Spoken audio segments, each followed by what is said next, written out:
Un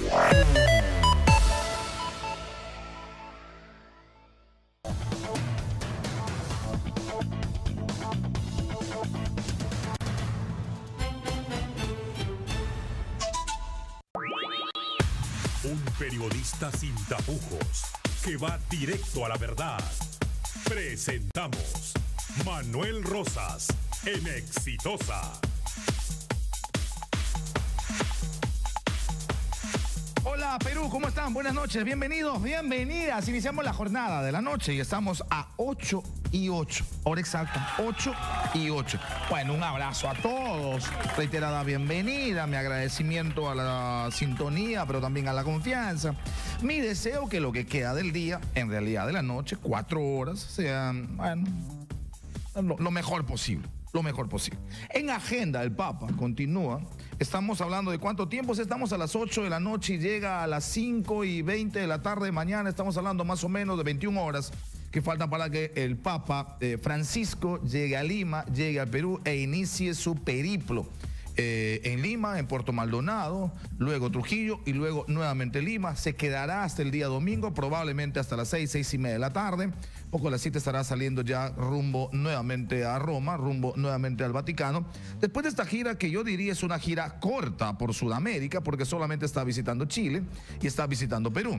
Y en Chile hasta ahora está tocando los temas controvertidos, los temas que son polémicos, los temas que causan evidentemente división en opiniones y que en muchos casos necesita efectivamente la luz de la Iglesia, el magisterio de la Iglesia, la posición de la Iglesia que encarna el Papa Francisco, que a algunos gusta, que a otros no gusta, que a algunos convence, que a otros no convence, pero que finalmente es la palabra de quien representa una organización probablemente la más grande, probablemente la más importante, probablemente la que se ha mantenido a lo largo de más de 2000 años en pie y que tiene, como todo el mundo sabe, en el mundo entero probablemente más de 1.000 millones de adeptos. El mundo cristiano católico es realmente muy, muy grande.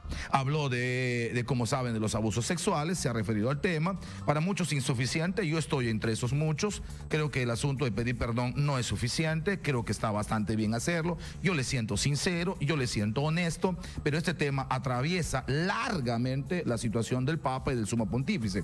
Este es un asunto que no tiene que ver con los pecados que los cristianos sí creemos.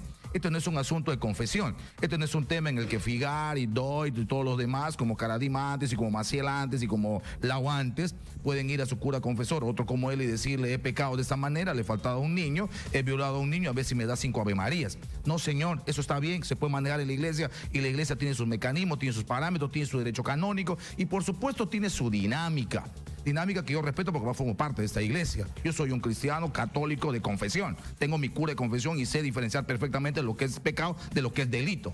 No voy a ser un idiota que violando a una mujer vaya a un cura y dice: perdóname mi pecado, me perdona mi pecado, pero el juez me tendrá que mandar preso. Esa es la diferencia que hay que hacer. Y eso no es faltarle respeto al Papa. Eso no es ir contra la Iglesia. Eso no es ir contra los preceptos, ni bajarle la llanta, ni mucho menos. Esto es decir lo que realmente tiene que ocurrir. El Papa lo que nos tiene que decir es efectivamente pedir perdón, correcto, y abrazaremos en ese perdón, pero también nos tiene que decir que el señor Figari va a estar por disposición del Vaticano cuando la Fiscalía le requiere, cuando el Poder Judicial le requiere, tiene que ir preso, irá preso. No esa prisión que le acaban de poner desde el Vaticano diciendo que no se puede mover del Vaticano, eso no. La prisión a la que va cualquier delincuente, con sotana o sin sotana, con uniforme, sin uniforme. Pero también abordó otros temas polémicos en Chile. Por ejemplo, ha estado en la zona de la Araucanía, ha estado en esta zona tan importante que, como todo el mundo sabe, es de la zona de los originarios mapuches, hablando sobre los derechos de los mapuches, pero también de las obligaciones, hablando del Estado y sus derechos que tiene con ellos en el tema del reconocimiento, pero poniéndole también paños fríos y además exigiendo que no sea la violencia el mecanismo de relación entre este pueblo originario y el Estado chileno. Es decir, ha tocado temas, ha hecho hoy una misa, por ejemplo, contra a favor de las víctimas de la dictadura. La dictadura de Chile, lo que ha ocurrido con Pinochet es otro tema controvertidísimo en Chile. Sí, hay gente que adora a Pinochet, un poco más se le pone una vela y dice: gracias a Pinochet Chile es un país sudamericano que tiene niveles de Europa. Y hay gente que dice: es un asesino, criminal, genocida, miserable, que ha puesto, es decir, y lo ha tocado y lo ha puesto, digamos, en agenda. Y esto habla de alguna manera de un Papa cercano, que no viene a hablarnos de un Cristo, que no viene a hablarnos de un evangelio en la nube ni en la estratosfera, es hablando de un mensaje que puede calar y que efectivamente puede tener la luz en la perspectiva de una vida en la que todos nos desempeñamos. Bueno, esto esperamos que cuando venga a Perú también toque esos temas, digamos, sentidos, que forman parte de nuestra discusión, de nuestro debate y de nuestra realidad. Así que queda poco tiempo para esperar al Papa Francisco.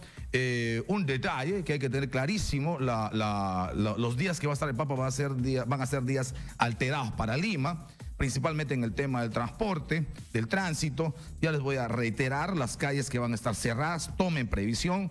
Mañana, por ejemplo, cierran la Fawcett. Yo no sé cómo van a hacer. Van a cerrar la Fawcett. La van a cerrar enterita. Van a cerrar parte de la Marina. Van a cerrar entera la Brasil. Bueno, pues eso es una consecuencia de la llegada de nuestro Papa, del fervor cristiano, católico que se le tiene, pero también hay que asumir lo que esto nos va a traer. Ya les voy a informar exactamente cómo va a ser estos cierres. Bueno, ya hablaré de Kenji y hablaré de Pariona. Hablaré de Marisa García, que ha dicho que hay varios familiares de congresistas fujimoristas que están vinculados, pero hasta el cuello, según ella, en el tema Odebrecht, lo dice una fujimorista.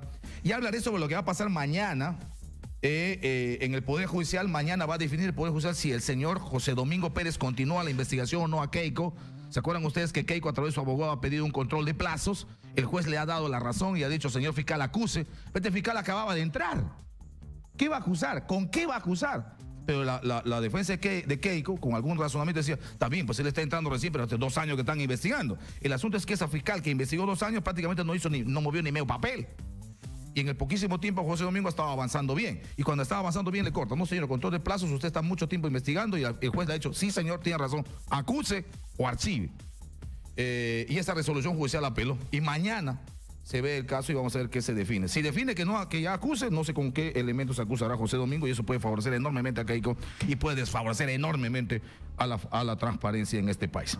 Muy bien, esos son algunos temas que vamos a tocar hoy y arrancamos con un asunto importante porque le tengo al doctor Luis Alberto Salgado, especialista en derechos humanos. ¿Por qué? Porque, como les he comentado ayer, el gobierno ha designado ya a los abogados para que defiendan la posición del Estado peruano en la audiencia de control de sentencia, de cumplimiento de sentencia que se debe dar el 2 de febrero. Un tema que tiene que ver con el Indulto Alto Fujimori y un tema que, según algunos expertos, especialistas y hombres de derecho, dice que podrían volver a Alberto Fujimori a la cárcel.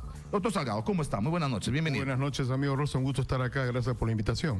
Bueno, estamos hablando de Adrián Simons Pino y Jorge Villegas Ratti, que serían en todo caso los abogados que defenderían la postura del Estado peruano ante la Corte respecto a que este indulto humanitario es válido. Esa será su tarea, ¿no? Así es, 2 abogados más acaban de designar ahora vía resolución en el peruano a una procuradora pública especializada supranacional adjunta que va a ir con ellos, ¿no? O sea que van a ser 3. Que es del plantel de abogados. Estamos hablando de la doctora Donaires. Sofía Donaires. Donaires. Sí es. O sea, ellos 3 van a ir, digamos, esa sería la batería de defensa del Estado peruano. Sí, una especie, si lo ponemos en términos deportivos, si entramos ya a la sustancia del tema, amigo Rosas, ¿cómo no? Donde el Estado peruano, vale decir el gobierno, comienza el partido con una goleada.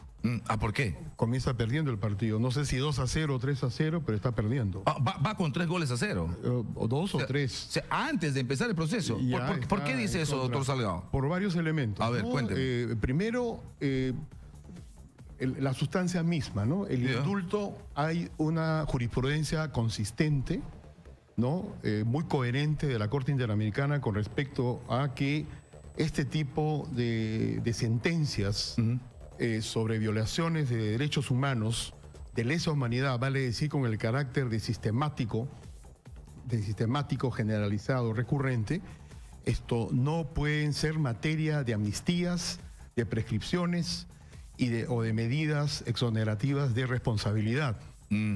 Y entonces ahí está el artículo correspondiente, el 55 del documento Constitución del 93 y siguientes, en el sentido que el derecho internacional, es decir, la Convención Americana de Derechos Humanos, que es un tratado de derechos humanos, se sobrepone por encima de cualquier otra legislación interna nacional en los estados que se han sometido al sistema interamericano. ¿Tiene rango constitucional o superior a la Constitución? están por debajo de o sea, los tratados internacionales están por encima. O sea, digamos, si quisiéramos hacer una pirámide, la convención es el vértice, es la cúspide. Y encima de ello, la Convención de Viena, que es la que establece que ningún Estado integrante de la Convención de Viena, y el Perú lo es, puede aducir su legislación interna como para incumplir un tratado internacional. Entonces, ese es el marco general, amigo Rosas. Correcto. Artículo, la cuarta disposición. Estamos viendo en televisión, por si acaso, la foto de Adrián Simons Pino, que es uno de los abogados que defenderá, en todo caso, la postura del Estado peruano.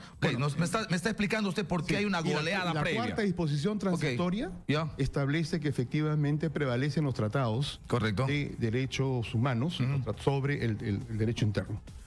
Entonces, eso se conecta con lo que dice sustantivamente la Convención Americana, que dice que el Estado peruano se compromete, en este caso que es firmante, a respetar todos los derechos que están plasmados acá, y en el caso de que hubiera déficit de legislación interna, se obliga a dar esa legislación interna para cumplir y honrar su compromiso de acuerdo al artículo 26 de la Convención de Viena, que es el latinazgo pacta sunt servanda. ¿Qué significa esto? Los compromisos se cumplen, la palabra empeñada se honra.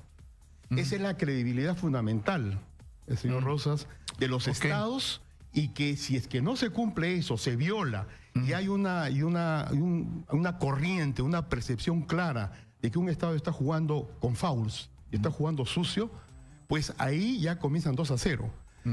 Eso en el plano internacional. En el plano nacional, ¿cómo se ha gestado todo esto? En violación inclusive del derecho interno. Quienes observan de cerca y quienes han seguido, y obviamente esto ha sido materia ya de una reacción nacional muy fuerte, más allá de los argumentos o los factores políticos que son extrajurídicos, pero la Corte Interamericana también observa esto. Porque son factores que han gravitado, y en este caso las razones, con comillas o sin comillas, que ha podido tener el Estado peruano, vale decir el gobierno, vale decir el presidente Kuczynski, para indultar y conceder la gracia, que ese es otro gran tema. Otro gran tema. Al señor Fujimori el 24 de diciembre no se ajustan realmente a lo que estrictamente se entiende como un indulto por razones. Cuando usted hace la aclaración de la gracia y me dice que es otro tema, me entiendo porque no se va a cosas centrales, pero no se va a tocar pero no se va a tocar la gracia en esta audiencia, o también. Pero todo es el tema, pues, porque son formas que a ver, partamos por un tema central, ¿no?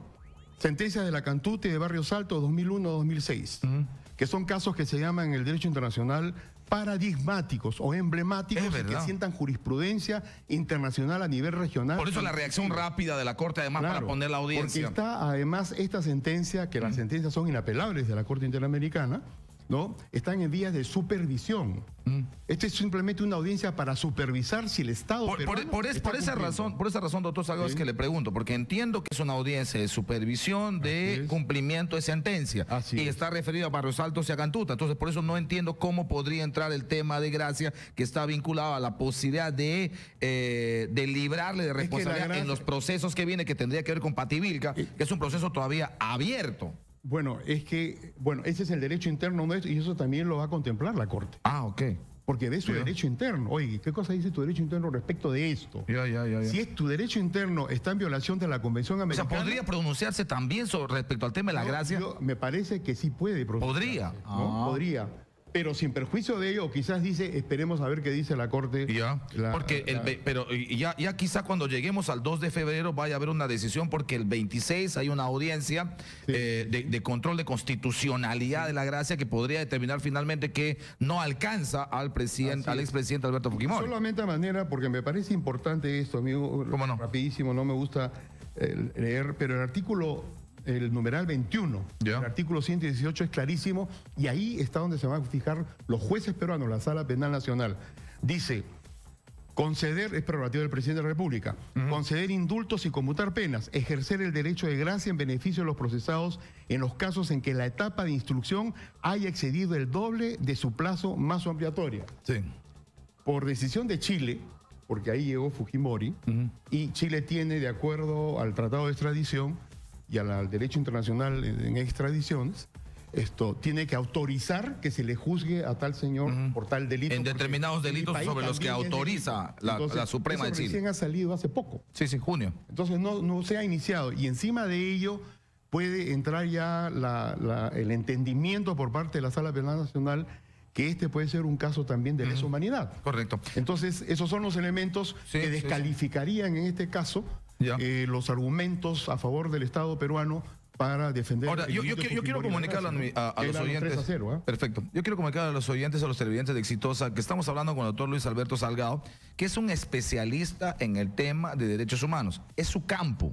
Pero además de especialista, de experto que maneja el tema, que es técnico en el asunto, ha sido funcionario de la Organización de las Naciones Unidas, precisamente en misiones vinculadas a temas de derechos humanos. Es decir, de aplicación de la convención, de cumplimiento de la convención, de respeto de la convención. Entonces estamos hablando con alguien que efectivamente conoce el tema. Hago esta presentación porque por supuesto es importante saber con quién estamos conversando y cuánto pesan sus opiniones. Doctor Salgado, hay juristas aquí que han dicho textualmente, la Corte no puede revertir el indulto.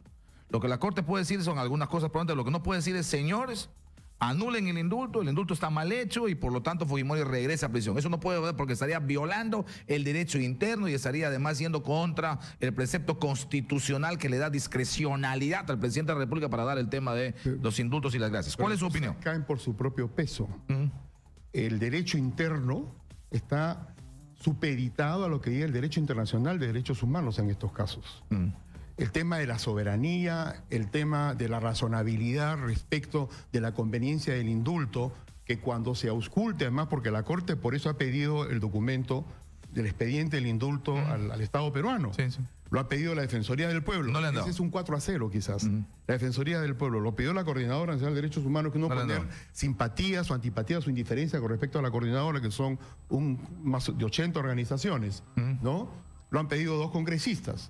Pero han pedido los abogados de las familias, claro, de las víctimas. Es decir, los que van a ejercer su derecho ante la Corte. Y por supuesto, para ejercer su derecho ante la Corte Internacional, necesitan tener el elemento del expediente sobre el que van a argumentar. A pronunciarse. Entonces, y no les han dado. El Estado peruano, les han negado a 2 congresistas. Encima de ello, entonces, aparece el Estado peruano en falta. Sí. Eso lo considera por lo menos en ocultamiento evidente. Entonces es lo que se llama un poco ¿qué autoridad moral y legal? Y en este caso el tema de autoridad moral es uno de los que sí evalúa la Corte Interamericana. Porque tiene que ver en este caso con sentencias que involucran la dignidad de los seres humanos, a la humanidad entera. Ese es el caso de lesa humanidad. El crimen es contra la humanidad, ¿no? Se especifica y se concreta en víctimas de una o de más personas en caso de masacres, pero la conceptualización del derecho internacional de derechos humanos nos dice que esto es crimen de lesa humanidad a raíz de las atrocidades que se cometieron durante la Segunda Guerra Mundial, por eso vinieron los convenios de Ginebra, etcétera, etcétera. Entonces, este procedimiento de respecto al indulto, al pronunciamiento sobre el indulto en una audiencia que tiene que ver con control de supervisión de cumplimiento de sentencia, ¿es inédito en la Corte el pronunciamiento sobre indulto? Con respecto a, por ejemplo, estaba revisando un poco jurisprudencia al caso de Colombia. ¿No? ¿Sobre indulto? Sobre indulto, el caso Gutiérrez Soler versus Colombia. Es preciso que tribunales penales ordinarios competentes investiguen y sancionen a los miembros de la fuerza pública que participan en casos de violación de derechos humanos.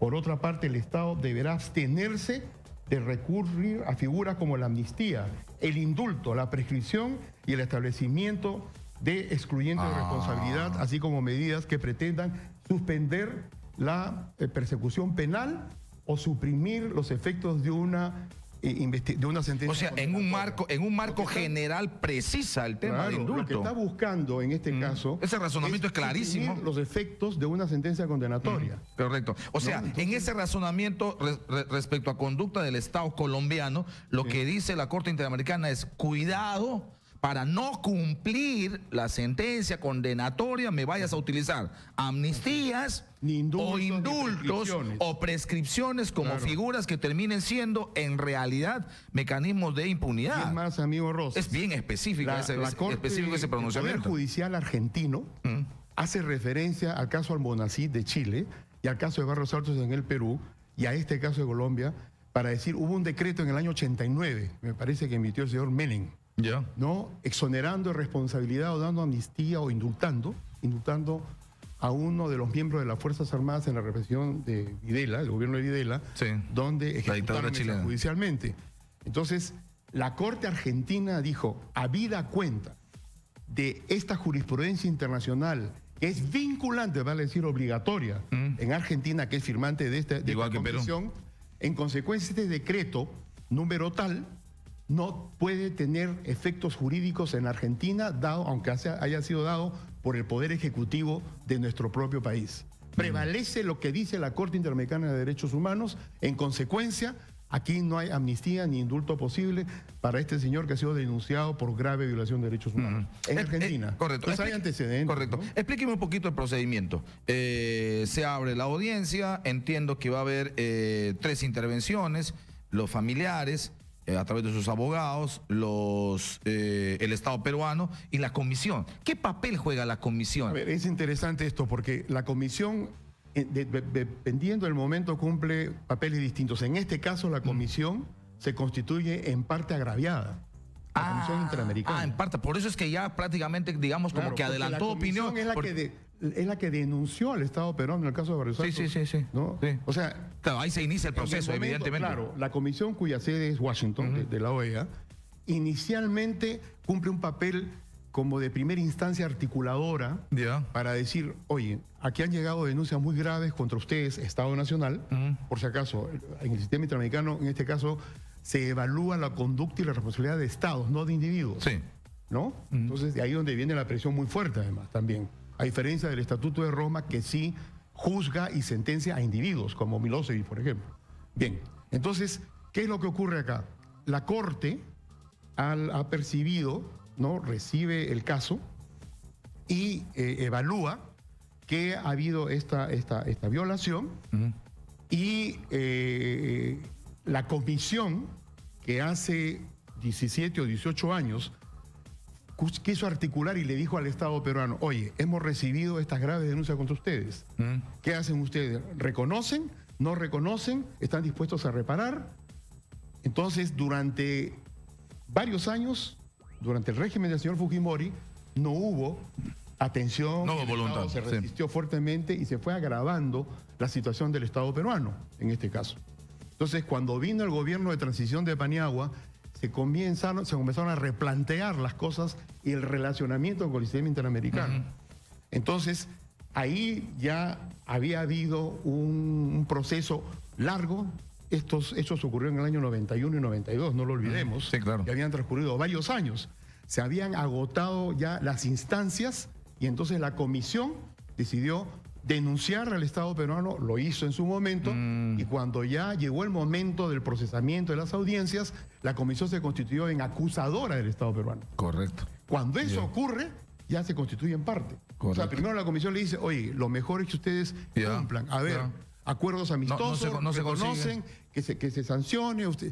Porque este es el carácter subsidiario del sistema interamericano. Es decir, cuando no funcionan las fiscalías, la policía, las cortes, cuando no funciona el Tribunal Constitucional, cuando hay en suma un Estado de Derecho disfrazado o una dictadura abierta, brutal, es que ya la Corte se pone la comisión y la Corte antenas ayudan. y los reflectores se ponen en ese Estado. Correcto. Es decir, el Estado peruano va a tener en todo caso que responder a una doble argumentación, Claro. a la de los abogados de los familiares y a la de la comisión frente a la Corte. Así es, ante la Corte, así es. Ante la Corte. Entonces- ¿Y qué tiempo demorará tomar decisión después de escuchar a todas las partes? Pueden tomar varios días. Yo no creo que haya una decisión el mismo Claro, de febrero. me imagino que- Tienen que actuarse algunos elementos, pero no creo que vaya a tomar más de Un mes más y de medio, 2 o 2 3 meses. semanas, un mes puede ser. Un mes como máximo.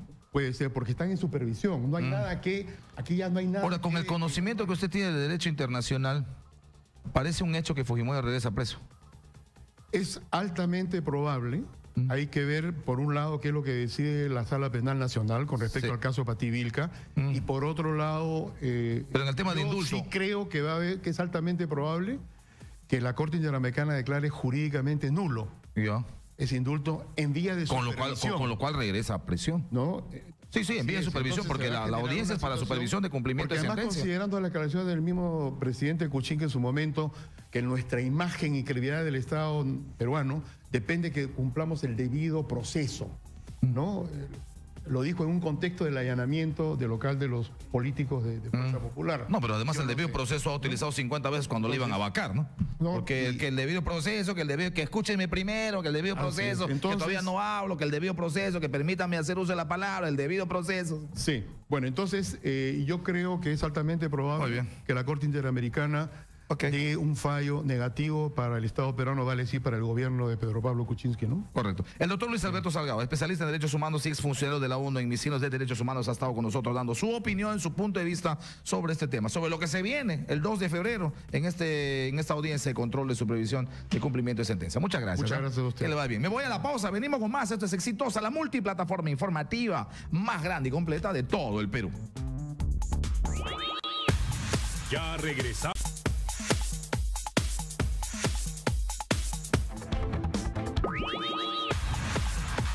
Esta es la hora Perú, estamos a las 8 de la noche con 36 minutos, avanza el tiempo, hora, por supuesto, 8:35, 8:36, ya cuenta regresiva, queda poco menos de, o poquito más de 21 horas para que llegue a Perú el Papa Francisco, gran expectativa en Lima, en Trujillo y también en Puerto Maldonado. Pero a propósito del Papa, o sea, si les doy todas las calles que se van a cerrar en estos días, les voy a dejar, pero mareados. Esto va a parecer un viernes y para sábado, un sábado para domingo y van a terminar pero ebrios. Así que les digo lo de jueves, ¿ok? Y escúchenme bien, de 12 a 7, jueves, mañana, desde las 12 del mediodía hasta las 7 de la noche, Avenida Brasil, enterita la Brasil, es decir, Brasil con ejército hasta Brasil con, en la parte de Salaverry, porque por ahí va a entrar para la Anunciatura, Brasil enterita. Avenida del Ejército, desde Brasil hasta Antonio Raimondi. Avenida Sucre, que es por donde va a doblar cuando viene la Marina. Desde la Marina hasta Diego Ferré, es decir, de la Marina hacia la playa. Avenida Guzmán Blanco. Girón Diego Ferré, desde la altura del Girón Tacna hasta Avenida Brasil y el acceso de la Costa Verde, bajada de Sucre. Esto va a complicar definitivamente a Magdalena del Mar, a Pueblo Libre, a Breña, a Jesús María y al Cercado de Lima. Desde las 00 horas. Ojalá me hayan entendido bien.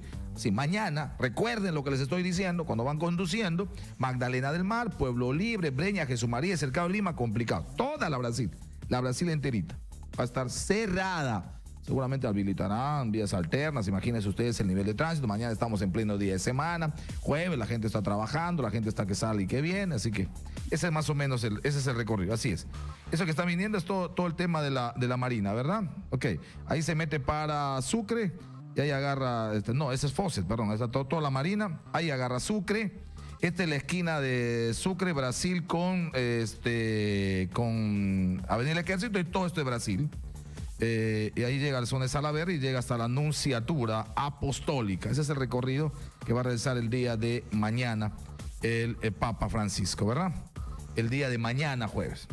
Vamos dejando para otro rato los otros acá, porque yo creo que más la gente se va definitivamente a marear. Esta es la hora, estamos a las 8 de la noche con 37 minutos y a propósito de lo que conversamos con el doctor Luis Alberto Salgado, en buena hora el Ministerio de Justicia ha compartido un tuit a través de su cuenta de Twitter, por supuesto, en el que señala que el requerimiento de la Corte Interamericana de Derechos Humanos en relación al expediente de indulto a Alberto Fujimori se entregará en la fecha y en la forma solicitada. Realmente es una muy buena respuesta. Por lo menos habrá que entregarle a la Corte, ya que aquí a la Defensoría no se le ha querido entregar, a congresistas no se le ha querido entregar, a los familiares de las víctimas que estaban buscando defensa tampoco se le ha querido entregar, en fin. Y este es el tuit también que ha compartido el Ministerio de Justicia y Derechos Humanos sobre la designación de los juristas Adrián Simos Pino y Jorge Villegas Ratti, que defenderán la posición del Estado peruano ante la Corte Interamericana de Derechos Humanos, durante la audiencia del 2 de febrero, de acuerdo a una decisión del Consejo de Defensa Jurídica del Estado. Aparte de ellos dos, se ha designado también a Sofía Janet Donaires Vega, Procuradora Pública Adjunta Especializada Supranacional. Y este es el que les he comentado, donde el Ministerio de Justicia ratifica que se remitirá en tiempo y en forma la documentación requerida por la Corte Interamericana de Derechos Humanos. Me parece muy bien, saludable absolutamente. esta decisión del Ministerio de Justicia. Sí. Pide la Corte, se le entrega a la Corte. Nos guste o no nos guste, estamos bajo la acción, la decisión y la jurisdicción de la Corte Interamericana, del Sistema Interamericano de Justicia. Hay que responder. Algunos dirán, no señor, pero hay que salir. Esa es otra cosa. Si salimos, habrá que ver si salimos o no salimos, decisión de quién es salir o no salir, efectos de salir o no salir. Si se decide salir y esa es una decisión soberana de la mayoría, habrá que asumir las responsabilidades, habrá que asumir las consecuencias y nos saldremos. Si es que eso es así. Algunos dicen que hay que hacerlo. Habrá que evaluar consecuencias. Mientras no lo hagamos, estamos dentro del sistema interamericano y habrá que asumir efectivamente su competencia. Esta es la hora, estamos a las 8 de la noche con 39 minutos. Estamos viendo, las imágenes que estamos viendo es de la procuradora, ¿no? Ella es bastante joven, Omar, ¿eh? Bastante joven. Ella es Sofía Janet Donaires Vega, es procuradora pública adjunta especializada supranacional que reemplaza al doctor Iván Arturo Bazán Chacón en el cargo. Ahí está, designada hoy, ¿verdad? Por resolución suprema, la número 005-2018-JUS, Ministerio de Justicia. Ahora, ¿por qué habrá salido? ¿Por qué le han sacado a Iván Arturo Bazán Chacón? Hombre que tiene experiencia en estos temas de líderes también internacionales. Decisión que ha tomado el ministro de Justicia, el doctor Enrique Mendoza, me imagino también la señora Mecha Arauz y me imagino también el presidente Pedro Pablo Kuczynski. Esta es la hora, estamos a las 8 de la noche con 40 minutos. Vamos a abrir líneas telefónicas al 467-4499, al 251-9422. Comunicación con todo el Perú. Línea abierta. Cecitar, si la tenemos, nos ponemos al aire inmediatamente, por favor. Hola, buenas noches, bienvenido, bienvenida. ¿Aló? Aló, señor Rosa, buenas noches. Buenas noches, bienvenido. ¿Con quién hablo? Hablo con Segundo, creo que cae el Rima. Segundo, dime hermano, te escucho, adelante. Mire, yo primero quisiera hablar sobre la cuestión del Papa, que viene a pedir perdón. Me parece muy bien, ¿no? Ya. Que pida perdón por todo eso, lo que está pasando con los violadores. Pero acá en el Perú también debía pedir perdón ese señor fujimorista, que ustedes se acordarán, señor Rosas, un día dijo que los derechos humanos eran una cojudez. Y él nunca pidió perdón acá a nosotros. ¿No? ¿Se refiere usted al arzobispo Juan Luis Cipriani, cuando fue obispo auxiliar de Ayacucho y estábamos en todo el tema de la insania terrorista, porque ahí no ha sido guerra, ha sido una... yo sé, pero él habló de los derechos humanos que eran una cojudez, ¿no? Sí, textualmente. Perdón. Otra cosita, señor Rosas. Textualmente, eso no se puede quitar, textualmente lo ha dicho, una cojudez. Así es, efectivamente. Una cosita más, señor Rosas. Sí, adelante, estamos al aire. Mire, yo creo que Fujimori, si se demora mucho, se va a Japón. Están sus hermanas, está su cuñado, ya están los millones. No se olvide usted que se casó con Saetoni, una japonesa. Lo abandonó a su mujer y los hijos, pues, me dice, ¿usted abandonaría a su mamá, señor Rosas? ¿Con quién se quedaron los hijos? Estos que están haciendo Keiko y la Kenny son una pantomina. Va a ver que usted que Kenny va a postular para el 2021. Los hijos se quedaron con el dictador. A la pobre madre la abandonaron. Entonces, imagínense, ¿de qué estamos hablando? Y de la reconciliación. ¿Qué reconciliación puede haber, señor Rosas, si los ricos son más ricos y los pobres son más pobres? No hay inversión en salud ni en educación. Yo quería al señor Pepetá, al Congreso, que le digan cuánto va en este año, cuánto va a aumentar en salud y en educación. Perfecto. Gracias por la llamada, gracias por la comunicación. Estamos al 467-4499 y al 251-9422. Exitosa, hola, buenas noches. Señor Rosa, buenas noches. Bienvenida, dígame, la escucho. Señor Rosa, yo quiero hablar sobre el alcalde de Magdalena, el doctor Allison. ¿Sabe qué pasa? Dígame, desde octubre no le pagan a sus trabajadores. Y no me ¿sabe qué? Los pobres señores están desde el mes de octubre. Mire, desde el mes de octubre no les ha pagado octubre, noviembre, diciembre, ni su gratificación les ha pagado a los pobres trabajadores que no tienen ni para su pasaje nada, los pobres señores. ¿Y a qué trabajadores? ¿De cuál régimen? A los trabajadores de limpieza. Limpieza. A los trabajadores de limpieza, de los jardines. Ya. Limpieza, ¿Y los trabajadores de limpieza, de jardines, de áreas verdes, depende de la municipalidad o de alguna? A todos los trabajadores que recogen la municipalidad de Magdalena, de Mar, el doctor Allison. Ya, pero dependen directamente de la municipalidad o hay una empresa que contrata. Sí, de la municipalidad directamente. La planilla es de la municipalidad. ¿Y estarán qué? Bajo el régimen CAS, me imagino. Bajo el... Sí. Oye, no estaría mal averiguar esto. Hay algunos que son ya seguros, que tienen seguros. Y ya, o sea, están en planilla, pues están, digamos, en el régimen, no sé cómo, 276, 726. Gracias por la llamada. No está mal averiguar eso, Omar. ¿Eh? Octubre, noviembre. Yo le he escuchado en estos últimos días a Alison hablar del Papa mañana, tarde y noche. ¿No? Bueno, ha estado preparando también parte porque por Magdalena va y de ese cruce que está ahí entre Sucre con ejército, luego va hasta Brasil con ejército, luego agarra todo Brasil, le ha puesto bonita a este ovalito donde está la imagen de María de Inmaculado Corazón, la ha dejado bonito realmente, pero siendo importante que arregle el distrito por donde va a pasar el Papa. De hecho, el Papa le diría: oye, Alison, mira, hay una parte del Evangelio linda, no sé si tú sabes, pana y Omar, en la que está María y su hermana y están con Jesús. ¿Tú has leído algo de la Biblia, César? En el Evangelio, y están en el asunto de decir, la hermana de María le decía: oye, Jesús, ya pues dile a María que venga, que me ayude, aquí estoy haciendo las cosas de la casa, y tú estás ahí charlando. Y tenía que hacer las cosas, digamos, pues a que se estarían acá en Lima, la hermana de María estaba cocinando y María estaba charlando con Jesús, y tenía que barrer la casa y charlar. Oye, Jesús, ya pues que venga María a ayudarme. Y Jesús le dice: un ratito, ella está haciendo realmente lo importante. Eso de ahí no es lo importante. Esto es lo importante. O sea, hay que decirle a Alison: hermano, pintar el murito, pintar la figurita de María es lindo, arreglar la calle es lindo, pero qué horrible que no pagues a tu gente. Qué horrible que no pagues a tu gente. 8:45. Hola, buenas noches. Oh, buenas noches, señor Rosas. Le escucho, dígame, ¿con quién hablo? Con Luis, de Vitarte. Mire, es una vergüenza cómo pues el papel de la Corte Interamericana de Costa Rica. Pretendan pues presionarnos para que de una vez aprobemos el matrimonio gay. Esto ha pasado en el Congreso, no han rechazado varias veces, señora, desde 2015, 2014, sí, hasta ahora, porque realmente la gran mayoría de peruanos estamos en contra. O sea, yo personalmente estoy en contra, porque respetamos sí su opción, cada quien hace lo que da la gana, ¿no? Pero de ahí que estos señores ya pues promuevan ya esa perversión a los niños, eso estoy en contra, ¿no? Yo soy a favor de los hijos, con mis hijos no te metas, pero vemos que aquí, o sea, ¿quiénes son ellos, esa gente de la Corte Interamericana para meternos sus narices al Perú? Cada país es soberano e independiente, señor. O sea, no tenemos que hacerles caso a estos señores. O sea, si ellos se matan, se avientan al cerro, se avientan al mar, también hay que aventarnos, señor. Cada país es libre, señor. Es libre. Y eso está justamente en las asambleas que se organizan cada año en la OEA. En la ONU dicen pues que siempre se tiene que respetar la familia, no se puede pues Ese es un temita que se va a abrir espacio la próxima semana, me imagino, ¿no, Omar? Ese es un temita que tenemos ya pendiente hace ¿cuántos días? ¿Una semana? ¿8 días?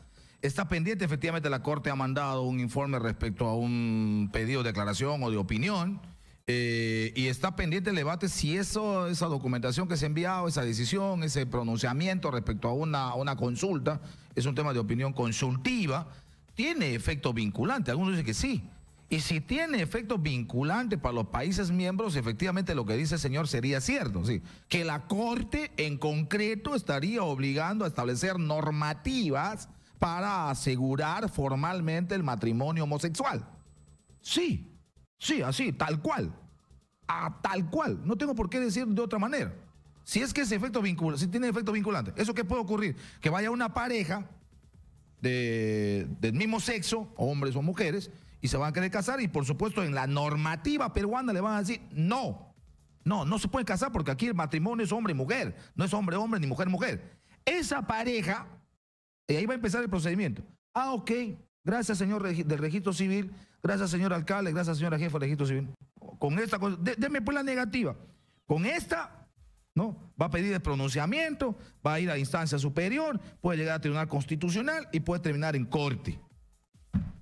Y la Corte va a decir: señores, nosotros ya emitimos una opinión consultiva, y en la opinión consultiva el derecho a la identidad sexual es un tema de derecho humano, y el asunto de la consideración respecto de qué sexo eres no tiene por qué coincidir entre lo que piensas y lo que sientes y lo que tienes. ¿Entiendes, no? La identidad sexual, dice, la identidad no tiene que ver con lo que tengas, o sea, no importa con lo que has venido, importa con lo que tú sientas. Si sientes que eres una mujer, eres una mujer. Dice la Corte, no estoy diciendo yo, dice la Corte. Y eso se tendría que respetar. No entra mucho el tema en agenda de medios porque estamos concentrados en lo del Papa, pero eso va a entrar, olvídense. Y seguramente vamos a esperar la próxima semana, seguramente el Papa se pronunciará en los próximos días que esté acá en Perú, pero sí, eso va a ser un tema que sin ninguna duda va a entrar a polémica nacional. Hola, buenas noches, Exitosa. Aló. Buenas noches, ¿con quién hablo? Buenas noches, Pedro Picón. Pedrito, dime hermano, te escucho, adelante. Indignante, señor Manuel. La verdad, ustedes no sé qué tipo de justicia o cómo quieren levantar al Perú metiendo más veneno al asunto. Yo no soy un fujimorista. Seguramente vas a pensar que soy, no lo soy. Estoy analizando, yo veo su programa, veo un programa de Exitosa. Ustedes amanecen con caso Fujimori, anochecen con caso Fujimori, se levantan con Fujimori todo el día. No les da vergüenza, señor periodista. No le sueltan a Fujimori. La verdad, eso no es así. Escucha, mira. Sí, te escucho. Ustedes juzgan por los derechos humanos, ¿no es así? Correcto. ¿Por qué no escarban entonces desde Belaúnde?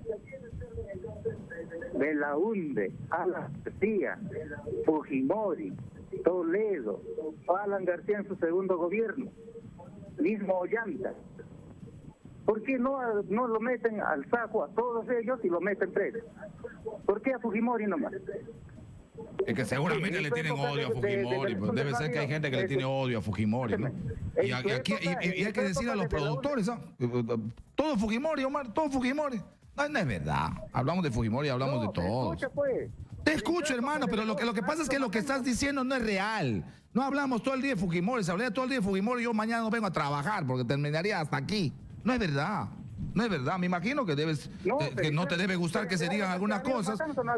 Y cuando hablamos de Fujimori, hablamos de los dos lados. A nuestros militares cuando iban de acá de Huaraz hasta Ayacucho llegaban cadáveres. ¿Quién dice eso? Sí, decimos. ¿Por qué no hablan? Hablamos, pero el tema Fujimori, señor, y la decisión es un tema de la Corte que llegó a la Corte. Para que llegue a la Corte no tiene que ser César, no es el Pana, no es Omar, no soy yo. La Corte tiene que establecer en función de los pedidos que se hacen. Ha habido familiares que se han ido a la cantuta, ha habido familiares que se han ido respecto de Barrios Altos, y eso no lo hacen los medios, no lo hago yo, no lo hace Exitosa, no lo hace usted. Lo hace la gente que se siente afectada. ¿Por qué los familiares que en la época de Belaúnde, en los 5 años, porque esto empezó el 18 de mayo de 1980, empezó en Chuchi, cuando estaban en el proceso de votación? ¿Por qué en los 5 años de Belaúnde, cuando se violaron derechos humanos, se mató a la gente exactamente igual que se siguió matando, militares y policías, y también, como no, con más agresividad Sendero y después el MRTA? ¿Por qué los familiares de militares, de campesinos, de nativos, de gente afectada por esa violencia insana y maldita terrorista, no han ido a la Corte? Hermano, ¿qué te voy a contestar yo? ¿Quién te va a contestar eso? Si hubiese llegado a la Corte, seguramente hubiese podido sancionar a Belaúnde y quizás le tendríamos que sacar de su suma a ver si le mandamos a la cárcel. Seguramente se hubiese llegado, en algunos casos de Alan García se ha llegado y están pendientes todo el tema por ejemplo, el frontón.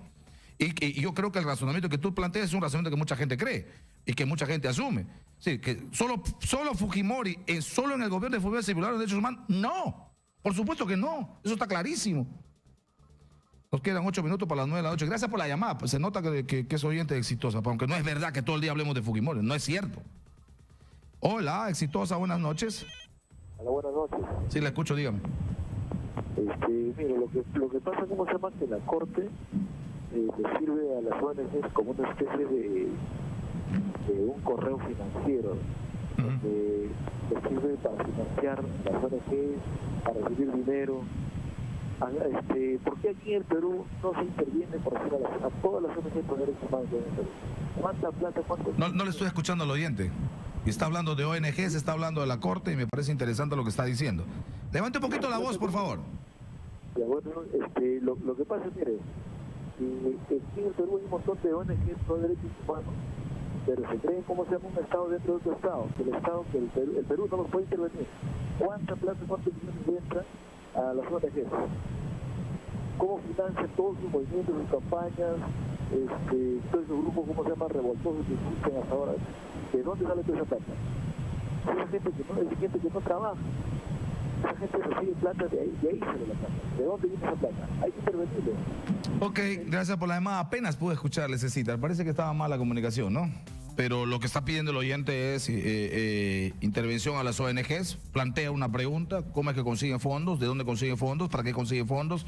¿Quién fiscaliza los fondos? Y lo que está diciendo es que en el tema de la actividad de las ONGs, la Corte Interamericana les facilita enormemente para que sigan sobreviviendo.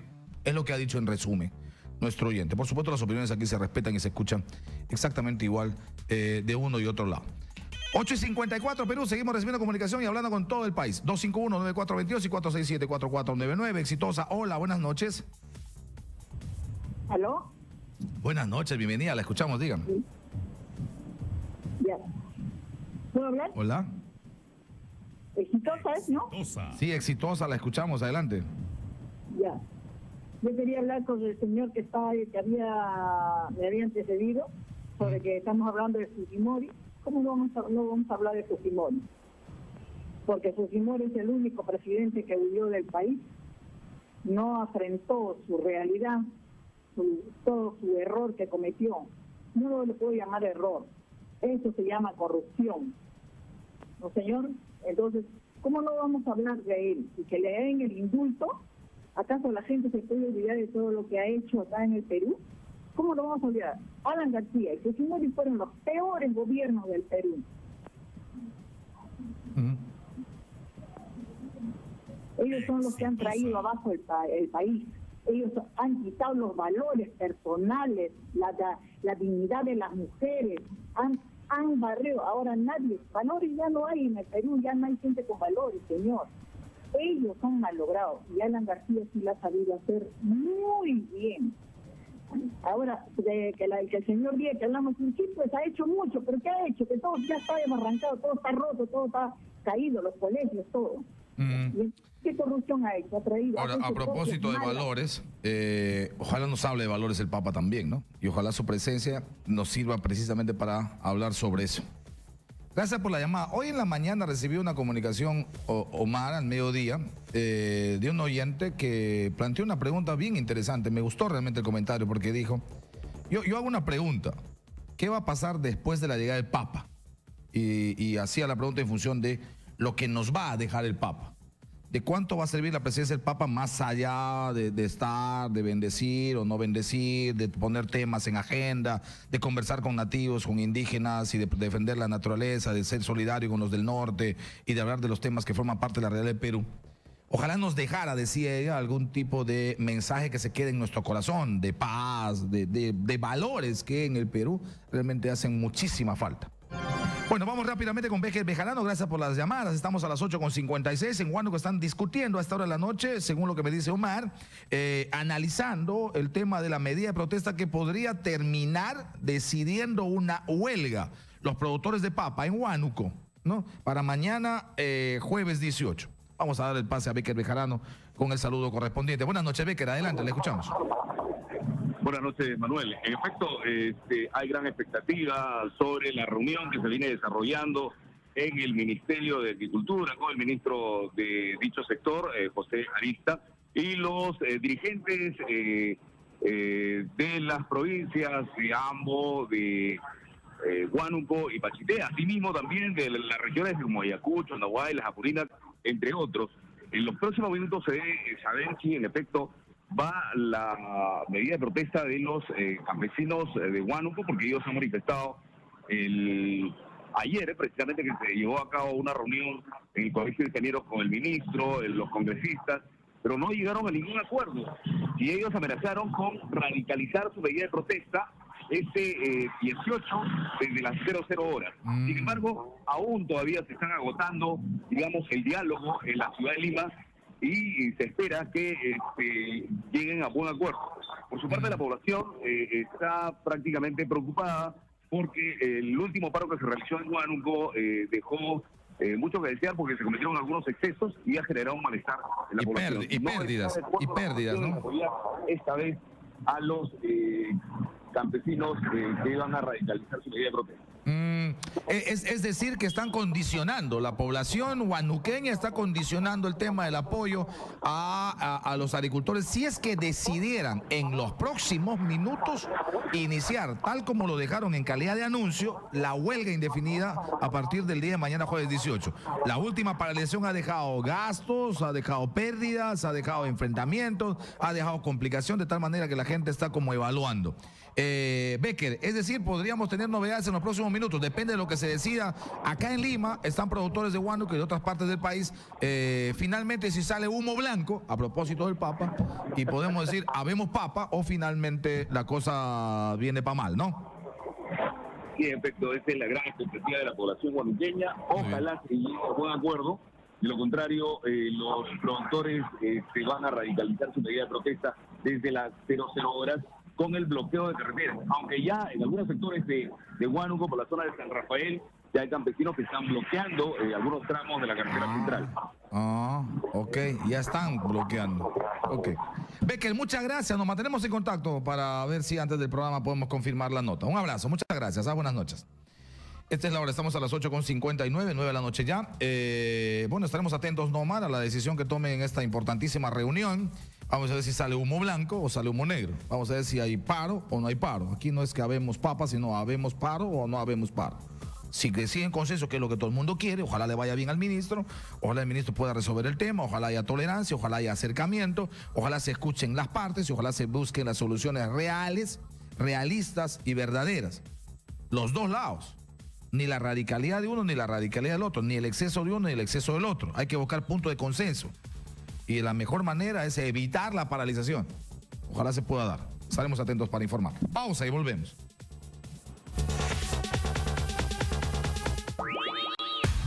Ya regresamos.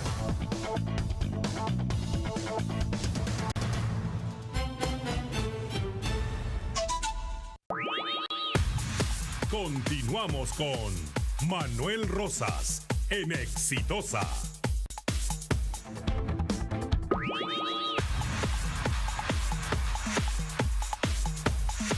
Esta es la hora en todo el Perú, estamos a las 9 de la noche con 5 minutos. Perú, esta es la hora 9 de la noche con 5 minutos. Voy a conversar, está conmigo en estudios, el experto en temas internacionales. Estoy con Miguel Ángel Rodríguez Mackey, analista internacional. Para hablar del Papa, pero desde la perspectiva de, digamos, de los ojos del mundo y de las complicaciones que tiene la Iglesia Católica. Es una complicación que ha llegado un poco menos a Sudamérica, pero que desde hace algún tiempo en Europa es realmente muy fuerte. Hay que decir una cosa con la más absoluta sinceridad, o sea, la fe, la creencia, la cercanía, la participación, o si usted quiere decir la militancia, la feligresía católica en Europa realmente ha ido disminuyendo en los últimos años, sobre todo en la última década, de manera bastante vertiginosa. Y esto no es nuevo, eso hace algún tiempo. Yo les he dicho hace 2 días. Por eso Juan Pablo II llamaba a Sudamérica y a América en general, pero a Sudamérica en particular, el continente de la esperanza. La verdad es que era esperanza para el catolicismo, para un poco seguir manteniendo en pie. Y por eso es que no es casualidad que Jorge Bergoglio, un obispo de Buenos Aires, un cura de parroquia, uno de los más pobres que en Argentina, termine siendo Papa precisamente en el reconocimiento que el sostén católico del mundo es Sudamérica. Y es bueno eso por una parte porque, claro, Francisco conoce perfectamente nuestro lenguaje, nuestra vida, nuestra idiosincrasia, sabe todo lo que ha atravesado la fe católica, la fe cristiana en general, y cómo se ha adentrado formando una especie de imbricada cultura religiosa que tiene mucho de religiosidad en gran parte de nuestro continente. Y con Miguel Ángel voy a hablar, por supuesto, de lo que ha sido en Chile el abordaje de temas como el asunto de los aborígenes mapuches, el tema de la agresión sexual, que en el Perú también tiene un efecto y en el mundo tiene un efecto, lo de Boston, por ejemplo, lo de Maciel en México, ¿no? Y tanta otra cosa más. Miguel Ángel, qué gusto saludarte, muy buenas noches, bienvenido. Muchas gracias, Manuel, encantado de estar contigo acá. Bueno, los temas abordados por el Papa Francisco en Chile son temas polémicos a los que no le está corriendo, sí, está hablando. Para algunos puede ser insuficiente, quizá no le alcancen el convencimiento, pero que los toca, no es que se eleva la estatua ni se enajena, sino que los toca, ¿no? Y además porque el Papa Francisco, Emanuel, nos está mostrando el verdadero discurso y la actitud de humanidad de un papa. O sea, lo llamamos Santo Padre porque efectivamente es elegido por obra y gracia del Espíritu Santo, del Espíritu de Dios, según el catolicismo, son las reglas básicas del acto de credo. Pero el papa es un ser humano y en esa humanidad hace un reconocimiento, y ese sí es un paso adelante de lo que había tenido la Iglesia como conducta, por ejemplo, en el caso del abuso sexual. Tradicionalmente, la actitud recóndita, esconder, ocultar. Por eso es que cuando fue ungido Papa en el 2013, el 13 de marzo, lo primero que hace es en las semanas siguientes ir penetrando de a pocos en la curia romana. ¿Qué cosa es la curia romana para la gente que nos ve y nos escucha? El grupo de los doctos, los pensantes de la Iglesia, los que habían articulado a la luz del Evangelio, por supuesto, y a la luz de la doctrina social de la Iglesia, esas concepciones que han marcado la pauta de la Iglesia en 2000 años. Entonces, son los guardianes de la doctrina de la fe. Así es. Ratzinger es definitivamente el ex Papa Benedicto XVI. Bueno, sigue siendo Papa, ¿no? No en funciones, pero le reconocen una especie de Papa benemérito, una especie de Papa moral de la Iglesia. Ha sido uno de muchísimos años un guardián de la doctrina de la fe, o sea, de la fidelidad a lo que es la interpretación católica de todo el discurso, en todo caso, de todo lo que es la Biblia y el Lo has tocado de manera afirmativa porque él es el verdadero creador era el hombre pensante de Juan Pablo II. Sí, claro. ¿No? Entonces, el tema de los abusos sexuales cometidos por ministros de la Iglesia, habían decisiones por parte del clero para evitar lo otro, lo que tú decías al comienzo, es decir, la pérdida de fieles. Y esta pérdida de fieles, la Iglesia, fíjate tú, ha sido una preocupación permanente. Cuando se produce en 1222 la etapa pre de la reforma religiosa con Juan Wycliffe, luego durante el siglo XVI, Martín Lutero, Juan Calvino, Enrique VIII, los grandes reformadores. Los grandes reformadores, los reformistas. Claro. ¿Qué era lo que le preocupaba a la Iglesia como acto de acción inmediata a esta reforma religiosa? Pues evidentemente perder fieles, por eso vino la Santa Inquisición, ¿ya? Entonces, esto no es nuevo.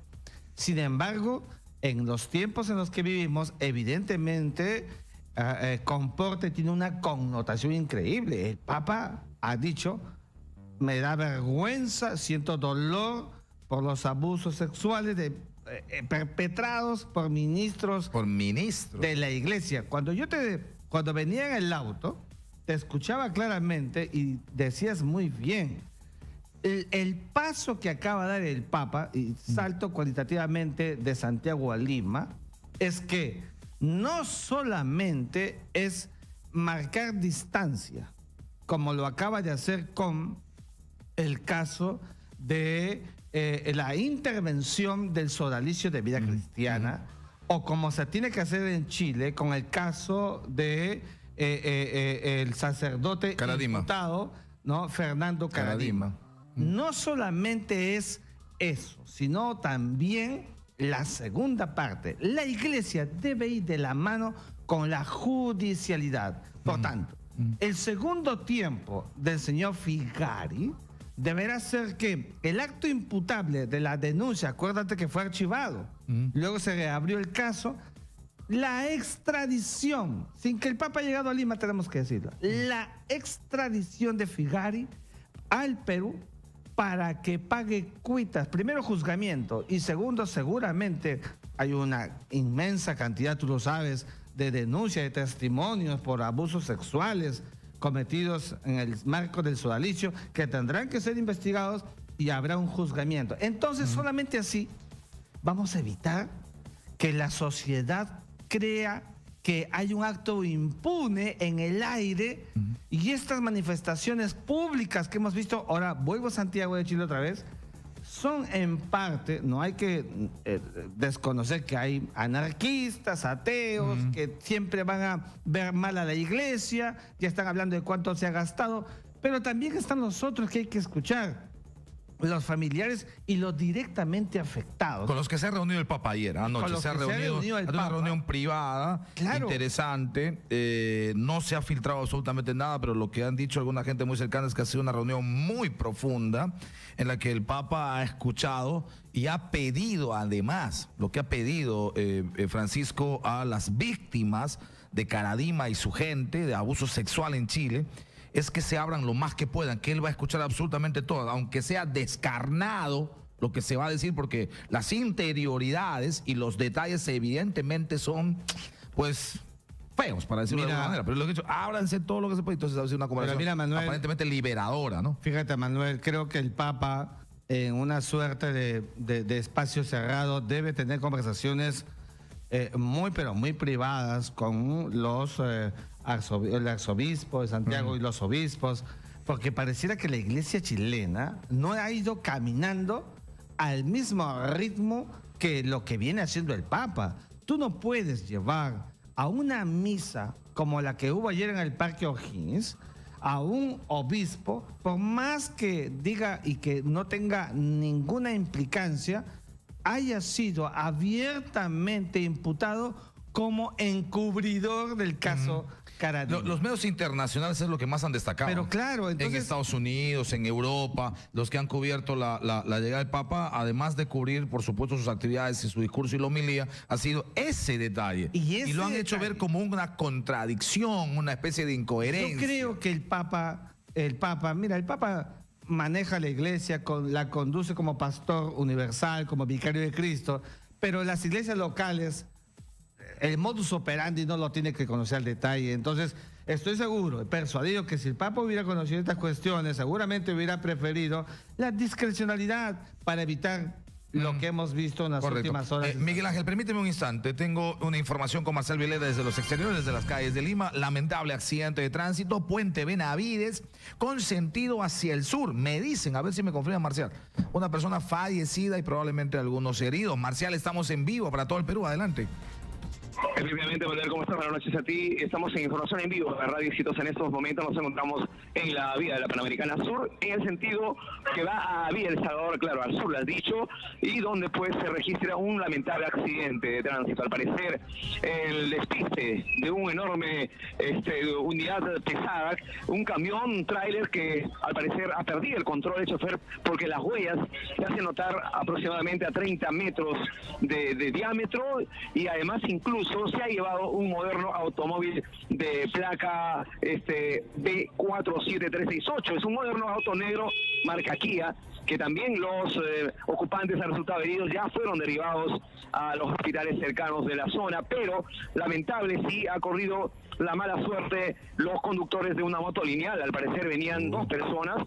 Bueno, se habla de 3 porque hemos encontrado a una menor de edad de aproximadamente 15 años llorando al costado del cadáver, y luego también fue consolada por la policía. Es muy triste y lamentable porque la madre de esta menor pues ha fallecido en el acto. La moto lineal está totalmente casi destrozada, digamos así, casi destrozada, y al costado yace el cuerpo de esta mujer mayor de edad, y la sangre lo dice todo lo grave de este accidente, que está regada aproximadamente a 4 metros. ¿Te imaginas? Es un panorama muy triste a esta hora que se puede vivir, esta hora de la tarde. Incluso los restos de los parabrisas del moderno auto Kia también, que ha sido investido por este enorme camión tráiler, están regados a lo largo de la pista. Acaba de llegar la policía de tránsito, también ya vienen haciendo coordinaciones con policía de INCRE para tratar de llevar pues las investigaciones respectivas, a la espera de un fiscal que aún no llega, porque así solamente ha ocurrido hace momentos este accidente para hacer el levantamiento del cadáver. Muy triste, muy lamentable. Ya vemos también que en este momento se acaba de apersonar a esta zona algunos familiares familiares más de la difunta llorando. Es una escena muy triste, Manuel, en la que podemos describir que otra vez más se tiñe de sangre nuestras pistas de nuestra capital, quizás por alguna imprudencia, materia de investigación, pero ya fueron derribados los choferes de las dos unidades, tanto del Kia Investido y de este moderno tráiler, para realizar los exámenes pertinentes, Manuel. Correcto. Muchas gracias, Marcial. Lamentable la información, realmente lamentable. Accidente con resultados fatales. Cuerpo sin vida de una mujer mayor de edad que iba aparentemente con la pareja, iba con la hija en una motocicleta, en un choque de dos vehículos mayores en el que el vehículo menor, o sea el tercer vehículo, termina aparentemente siendo el más afectado. Estamos hablando del puente Benavides con sentido hacia el sur. Entiendo, el tráfico debe ser un infierno a esta hora de la noche. Estamos hablando de las 9:18 y esperamos que lo más pronto posible se esclarezca este hecho. Pero otro detalle, como para ver si podemos hacer tareita, Omar. Otra vez un tráiler, ¿eh? Otra vez un tráiler. En accidentes últimos que estamos teniendo hay una constante. Se llama tráiler. Esta es la hora, 9:19. Discúlpame, Miguel Ángel, ha sido una interrupción por una información de último minuto. Seguimos con el tema del Papa. O sea, el Papa sabe, sin ninguna duda, que los ojos del mundo, de críticos y no críticos que siguen su camino, su peregrinaje constante, en este caso de Chile y Perú, están siempre atentos, y los oídos también, a este tema que le está costando enormemente a la Iglesia Católica, que es sacudirse de la pederastía, de la pedofilia y de los abusos sexuales en el mundo. Es decir, que los Bernard Lau, que acaba de fallecer hace poco, siendo finalmente el encubridor más grande de lo que ha pasado en Boston, que ha sido quizás el escándalo, que incluso se ha llegado a ser una de las películas taquilleras más exitosas de los últimos tiempos, y de cómo ha sido el periodismo el que ha terminado contribuyendo enormemente para sacar esa información. Maciel en México, que ha sido una estela lamentable en un brillante papado de Juan Pablo II. Brillantísimo papado. El Papa, el peregrino de la paz, el mensajero de la paz, el Papa más viajero del mundo, el Papa que llegó definitivamente abriendo las ventanas incluso más allá de lo que el propio Vaticano II, en el Concilio Vaticano II se pedía. Realmente refrescó a la Iglesia, abrió las puertas al mundo, mantuvo la fe en el catolicismo internacional, pero se fue con la estela de haber lamentablemente no haber tenido la firmeza con Maciel, sino en algunos casos incluso de una cercanía que terminó siendo muy criticada, ¿no? Sí, fíjate, Manuel, todo tiene su tiempo y hay cosas que llegan y antes de que produzcan una hecatombe en el propio seno de la Iglesia Católica, los que dirigen la Iglesia, en este caso el Papa, los cardenales, los arzobispos, tienen que tomar nota de cuál es la secuencia que le está tocando a la Iglesia en los diversos tiempos, en los momentos. Y las acumulaciones de denuncias, montañas de denuncias que hemos visto que tú estás citando y que se han auscultado en el mundo entero, ya no podían ser objeto de la indiferencia por un Papa. Sí, claro. Y creo que Francisco allí sí está marcando el gran derrotero diferenciador de sus antecesores, que fueron buenos papas, que cada uno tuvo su tiempo, su momento, pero que en este tema que le ha costado a la Iglesia, mira, en el caso de Chile, 60% de la población es católica. En los últimos 25 años ha perdido 20% de católicos. Nosotros en la última década hemos perdido como 10%. Pero con una diferencia. Mientras en el Perú, los que hemos perdido siguen la feligresía de otras comunidades. Sí, van a los evangélicos, a las iglesias evangélicas. En Chile, no, nada de eso. En el caso de Chile, se vuelven agnósticos o se vuelven ateos. O sea, no creen en nadie, no creen en Se vuelven antis, se vuelven anti-iglesia, anti-papa, anticatolicismo, precisamente por esa herida, ¿no? Y eso es que hay que curarla. Eso, mira, estamos viendo, me preguntaba hoy en la mañana, estábamos conversando con mis hijas y comentábamos, una capilla más quemada. ¿Qué está pasando con el mundo? ¿Qué está pasando? La gente está perdiendo el credo.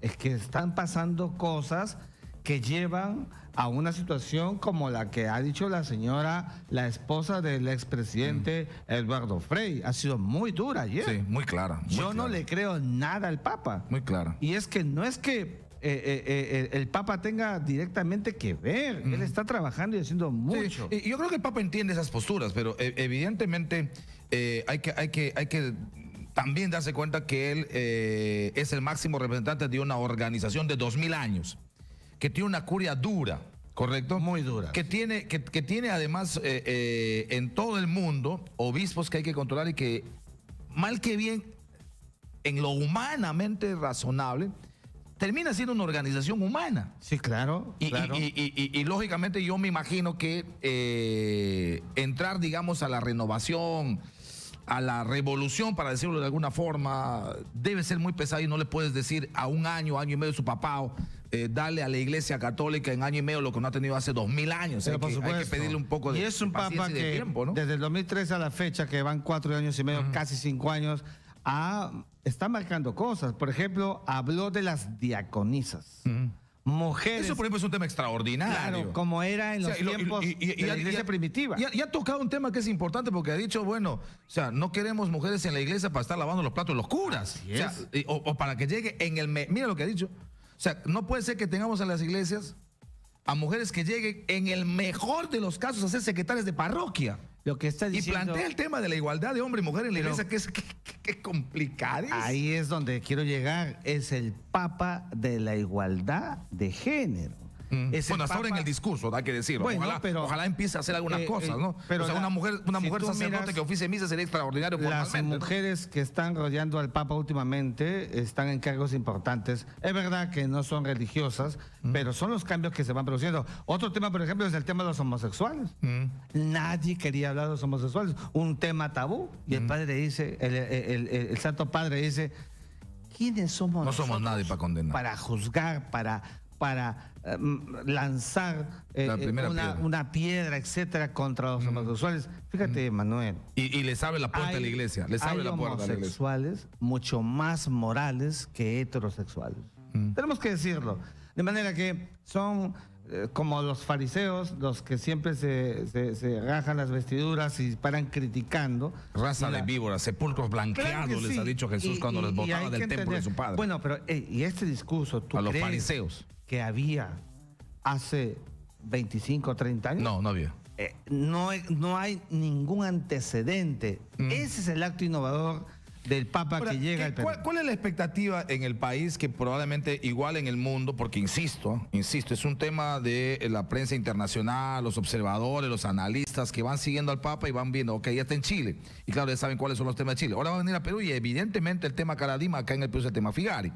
Y ahí yo tengo una duda y quería preguntarte, Miguel Ángel, porque el Vaticano se maneja de dos maneras, ¿verdad? Es por cierto, el centro de una organización mundial que se llama la Iglesia Católica, pero al mismo tiempo es un Estado soberano que se mueve como el Estado peruano, que tiene lógicamente sus reglas, tiene sus normas, tiene por ejemplo los nuncios apostólicos que terminan siendo una especie de embajadores en el marco de una cancillería que no tienen necesariamente, o no tienen solo la función cristiana, sino la función de representación del Estado Vaticano como Estado y no como en este caso como curia.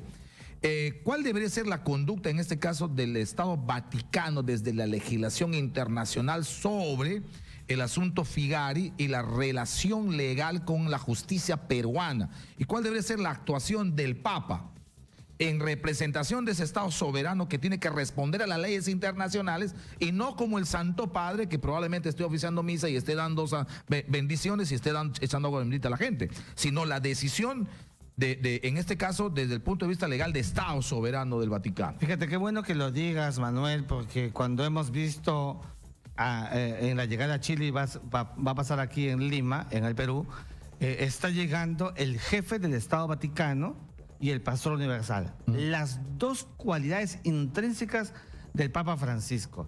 Pero el Papa ya adelantó, ya dijo, ya actuó. Cuando la iglesia de Francisco dice que se interviene la organización del sodalicio cristiano, nombra un interventor. Nombra un interventor que es un obispo colombiano. Lo que está haciendo son dos cosas. Es una intervención administrativa, es una intervención presupuestal, económica. El sodalicio de Vía Cristiana ya no tiene actuación propia. Depende de Roma, directamente. Depende en estos momentos de Roma. Con lo cual, el Papa, como decía al comienzo, al marcar distancia, está dejando que al haber un acto de intervención, seguramente también le van a tocar la puerta a los interventores la justicia local. Y cuando eso se produzca, entonces tendrá que cobrar vida la postura y la posición que corresponde. Es decir, una iglesia que pueda tomar medidas desde el Evangelio, desde la iglesia, desde los preceptos, desde el derecho canónico con sus ministros, y la otra, su tamaña responsabilidad de dejar hacer que la justicia pueda cumplir su cometido. Eso me interesa. Y en ese ámbito, porque lo otro es más o menos sigue siendo la curia, ¿verdad? La intervención. Y en ese ámbito, en el segundo, la iglesia no tiene ninguna cualidad ni capacidad para poder detener acciones de carácter punitivo. Por eso te hablo de la extradición. La extradición no la va a detener el Vaticano. No podría hacerlo. Bueno, pero eso esperamos, ¿ah? Bueno, yo no sé por qué tengo alguna duda. ¿Crees que no? ¿Crees, bueno, Miguel, que no? Yo creo que el Papa... O sea, yo siento que ese es el reto de Francisco en relación a Perú. Que ese es el reto, el asunto de decir, con dolor, porque también hay que entender. Es decir, no le puedes pedir a Francisco que sonriendo diga, toma, te regalo a Figari. Finalmente Figari ha sido un hombre que ha forjado una organización y lo ha forjado en Perú, lo del sodalicio. Con dolor porque es un sacerdote, con dolor porque vistió la sotana, con dolor porque es un ministro de la iglesia, con dolor porque representó a la iglesia en un sector importante, porque ha tenido una misión que en el papel probablemente ha sido interesante, ha tenido una autorización de Roma y del Vaticano, pero que cumpla con la obligación, o sea, que digo yo que ese es el reto. Sí. Que en algún momento Francisco diga, con todo el dolor del mundo, tengo que cumplir con una primera responsabilidad que es el asunto de la ley. Sí, señor, aquí está Figari y por supuesto... Yo creo que ese paso se va a dar porque también está en juego la propia direccionalidad de la iglesia, de un papa que ha dicho lo que hemos escuchado en Chile, pero donde ya él ha tanteado, ha visto, ha sentido que lo que la gente quiere es que se materialice el acto que impida la impunidad. Mientras hay impunidad, entonces van a seguir viendo actos de gentes que van dejando la feligresía. Exacto. Y la iglesia del Papa Francisco, si uno mira el derrotero de lo que él viene haciendo, estoy persuadido que va en ese camino. Ahora, una de las cosas que tiene que haberse dado cuenta Francisco, el Papa, es que en cuanto dijo esa frase, sentida, yo lo sentí, mi percepción subjetiva, insisto, pero algunos podrán decir lo contrario, yo sentí que hace una expresión sentida y sincera cuando dice siento dolor y vergüenza. Tiene que haber sentido el Papa que al terminar la frase, había un aplauso brutal. Claro. O sea, 400.000 personas que estaban en la Plaza O'Higgins, un poco más, un poco menos, probablemente se calculaba entre 400 y 500.000, esperaba eso. O sea, ciertamente el mensaje de Cristo, el mensaje del Evangelio, el asunto de la dogmática y del magisterio social y cristiano de la Iglesia Católica, por supuesto todo el mundo espera, todos los católicos esperamos, pero este reconocimiento inmediatamente desencadenó una respuesta en masa que estoy seguro que Francisco tiene que haber sentido eso como una necesidad que hay que responder. Mira, lo que tú acabas de decir es clave en las relaciones internacionales.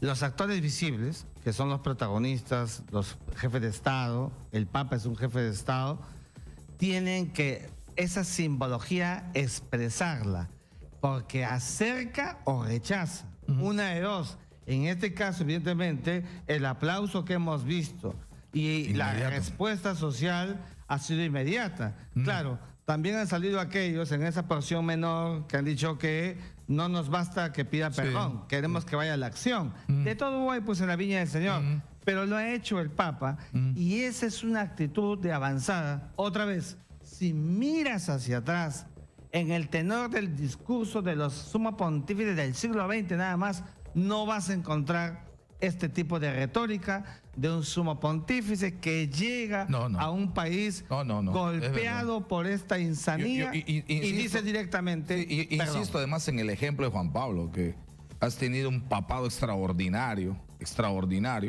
pero que tiene esa estela oscura con lo de Maciel. lamentablemente, digamos, contaminando, porque bueno, finalmente el Papa es un ser humano y su obra es una obra humana y no puede ser perfecta, perfecto solo es Dios y la acción divina. Pero ahí hay un tema que sí queda como una especie de espina atravesada en esa gestión del papado de Juan Pablo en su vinculación lamentable o en esa especie de tolerancia, por no decir encubrimiento para no ser duro, pero tolerancia excesiva a todo lo que pasó en México y que estuvo en sus manos, sí, claro, definitivamente tomar una postura más clara y condenar a Maciel, por más que fuese Maciel y Maciel, condenarlo porque tenía que haberlo condenado en nombre de México, en nombre de la Virgen de Guadalupe. Ese pueblo mexicano es un pueblo que igual que el peruano, sí, católico, creyente, que tiene en la Virgen de Guadalupe además el centro de la simbología más extraordinaria de su fe. Fue un caso muy sonado, emblemático, no me gusta la palabra, pero sí lo fue, y que sonó y que tuvo un nivel de repercusión muy grande. Creo que la iglesia del Papa Francisco en estos momentos tiene grandes retos, un siglo XXI distinto, un siglo XXI donde el Papa Francisco es amenazado, lo quieren decapitar los yihadistas, un Papa Francisco que no tiene ningún miedo, los enfrenta, va hasta Egipto en pleno marco de atentados terroristas, un Papa Francisco que le están diciendo que vaya a Argentina y él con la probidad que corresponde sigue rezando por el pueblo argentino y buscará el momento adecuado. O sea, es un Papa racional, ¿ya? Y la racionalidad es un buen preludio de lo que viene haciendo Francisco en la iglesia. Estamos en cuenta regresiva, en cuenta regresiva para la llegada del Papa, que será a las 5:20 de la tarde del día de mañana, jueves, a territorio peruano. Miguel Ángel, le agradezco muchísimo por estar con nosotros. Siempre es un gusto hablar contigo. Manuel, te obsequio mi libro, Francisco entre nosotros, que qué bonito. Ha editado el diario Ojo, excelente, donde justamente contamos lo que tú estás comentando, diciendo. Un Papa Francisco humano, y que da el gran salto en la iglesia de decir las cosas por su nombre. Correcto. Toca los temas sin ningún prejuicio, sin el qué dirán. Claro, tiene la cercanía de un latinoamericano, de un sudamericano, de un argentino. No tiene la frialdad de un europeo, de un polaco, por ejemplo, o de un alemán como Ratzinger, ¿no? Evidentemente es un tipo más expresivo, mucho más cercano. Y por eso es que también genera mucho más cariño, ¿no? Oye, qué lindo libro. Muchas gracias. Gracias por el gesto, Miguel. Gracias. Muchas gracias. Muy amable. Nos vamos a la pausa. Retornamos con la última media hora aquí en Exitosa, la radio del Perú. Ya regresamos con Manuel Rosas en Exitosa.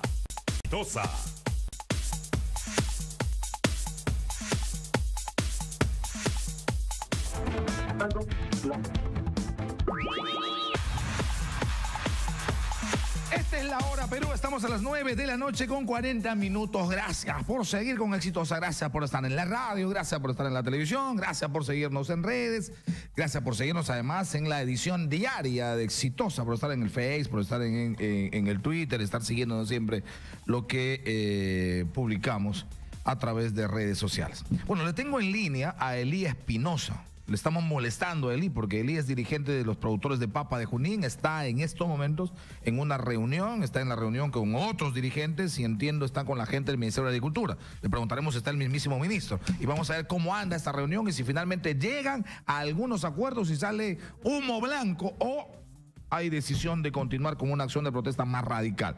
Señor Espinosa, bienvenido, muy buenas noches. Muy buenas noches, amigo Manuel Roca, y muy buenas noches a todo el territorio nacional.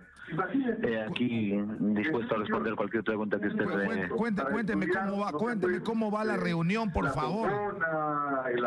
Mira, la reunión ha empezado un poquito ajetreado porque solamente estaban dejando entrar a unos cuantos dirigentes.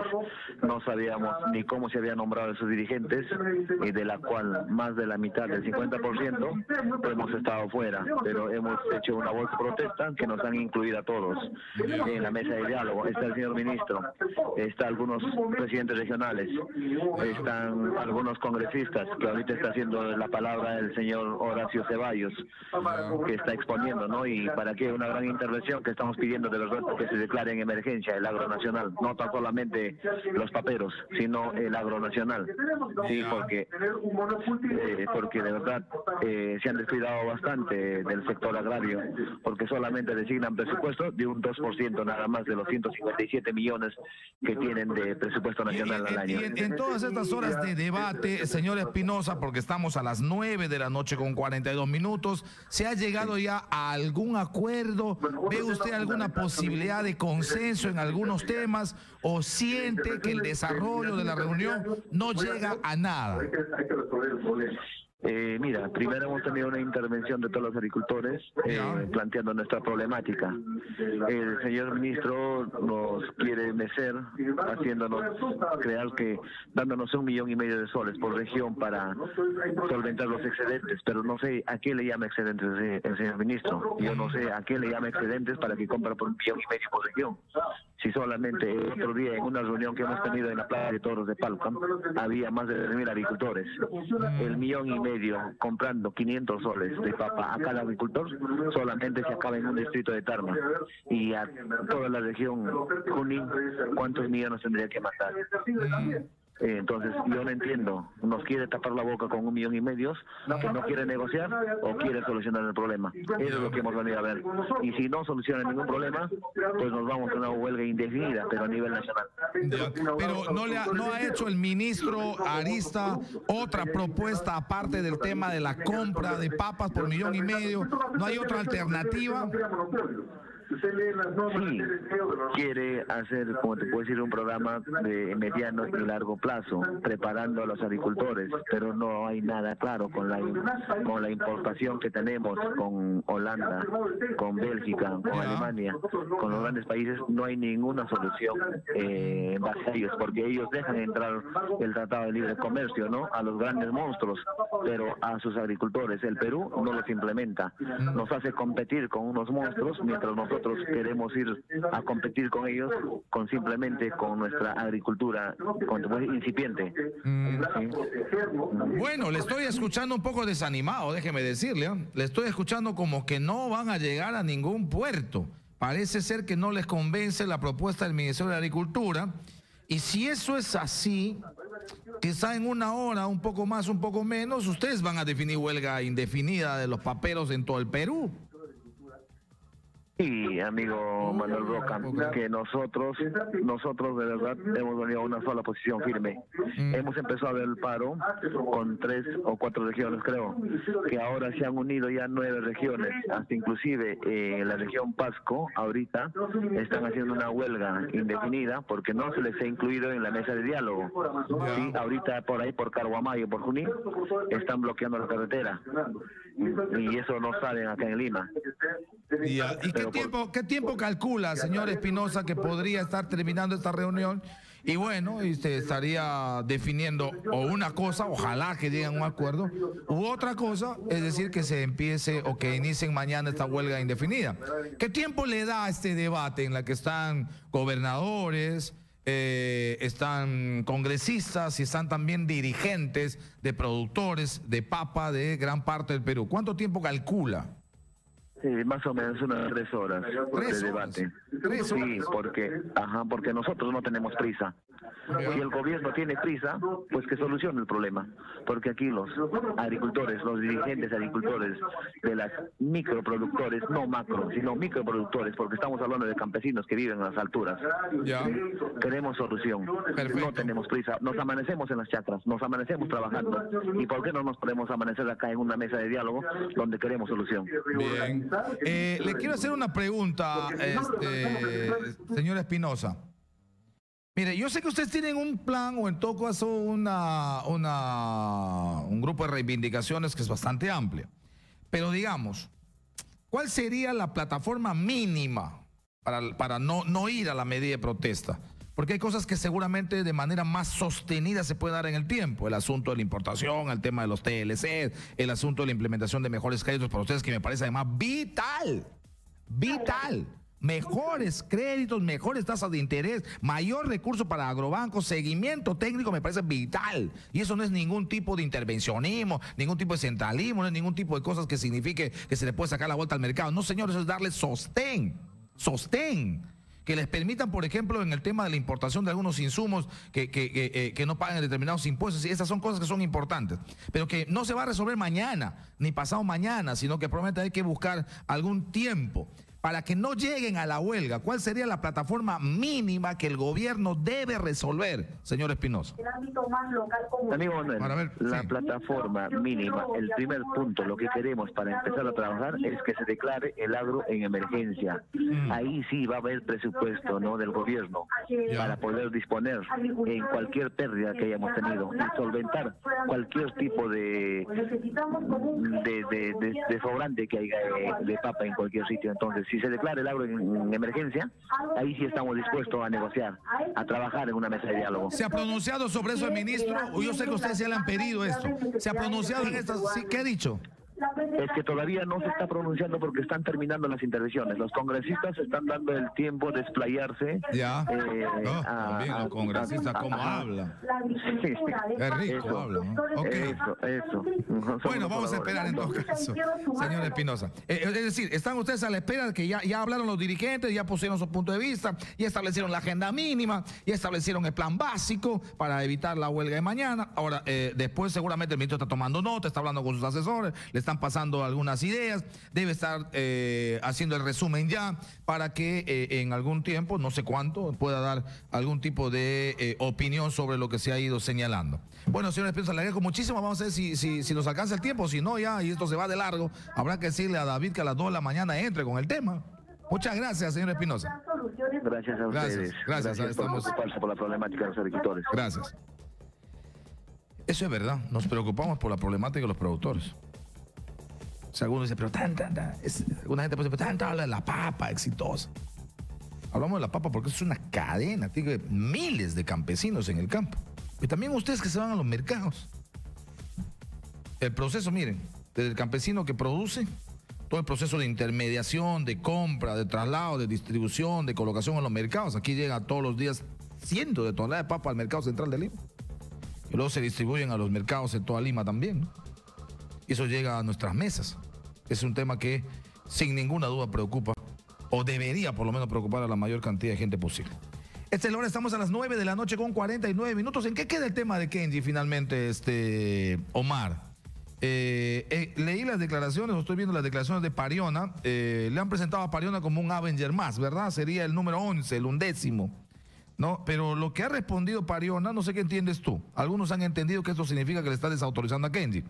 Dice Pariona exactamente lo siguiente. ¿Me puedes poner el tuit de Kenji? De repente tengo a la mano para luego tener esa nota. Porque Kenji le ha presentado a Federico Pariona como un Avenger más, uno más, con él serían 11, ¿no? Y a partir de eso habla otra vez de la reestructuración, a partir de eso habla otra vez de la necesidad de diálogo y además de conversación y en todo caso de colaborar con el gobierno de Pedro Pablo Kuczynski.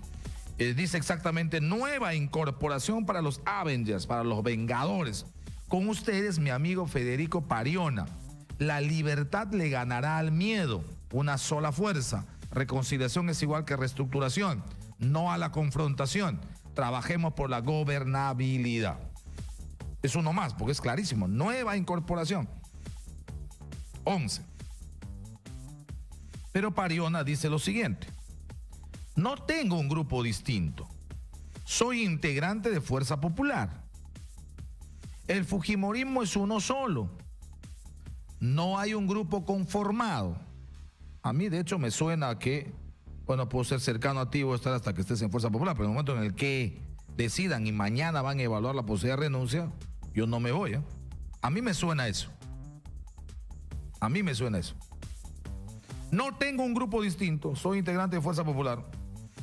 El fujimorismo es uno solo, no hay un grupo conformado. Apoyo a Kenji en que tenemos que defender el indulto, ver lo positivo del indulto, defender este indulto dado por el presidente de la República, y lo digo a pesar de haber estado, dice,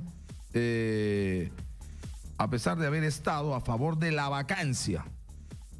Tenemos que interpretar que Kenji representa una manera moderna de hacer política.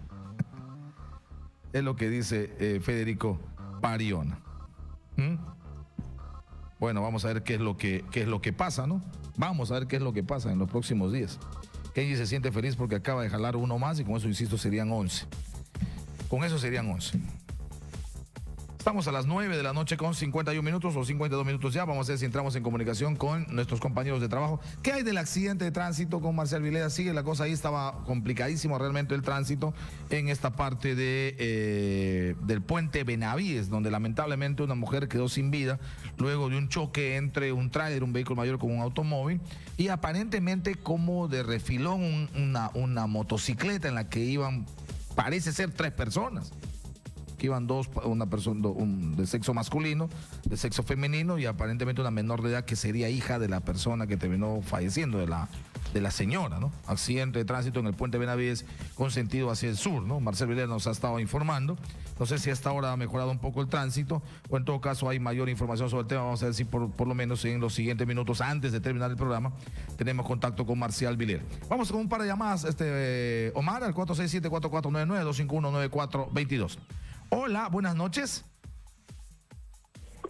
Aló, buenas noches. Aló, buenas noches. Sí, ¿con quién hablo? Aló, buenas. Le habla Carlos de acá de Villa María. Dime, Carlos, te escucho, adelante. De Villa María del Triunfo. Quería hacer un comentario, exacto, Villa María del Triunfo. Quería hacer un comentario a raíz de lo que dijo el caso Sobalí, sobre el caso que había abusos no sexuales en la iglesia, eso. Quería preguntarle una cosa. ¿Qué relación hay entre Pierre Figari con Luis Figari? ¿Qué relación tiene entre los dos? ¿Qué relación hay con Pierre Figari y con quién? Con Luis Fernando Figari. Hoy hay una relación de parentesco ahí. Parece que es un... Sí, dígame. ¿Sabe por qué le pregunto? Porque acuérdese que cuando ese caso llegó al Congreso, el fujimorismo no quiso investigar, ¿no?